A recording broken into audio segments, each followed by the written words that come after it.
Chief Minister Conrad K. Sangma yesterday confirmed that degrees issued by the University of Science and Technology Meghalaya (Ustm) are legitimate following the arrest of Chancellor Mahabul Haq by the Assam police over exam malpractice allegations. Sangma refrained from commenting on the case but clarified that all permissions and documents for the Ustm are in proper order with no issues regarding the university's credentials. So whatever is being done by the Ustm is totally legitimate in terms of the work that is happening.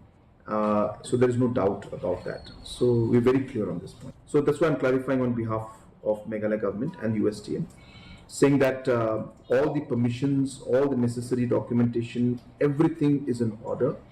There is nothing that is wrong.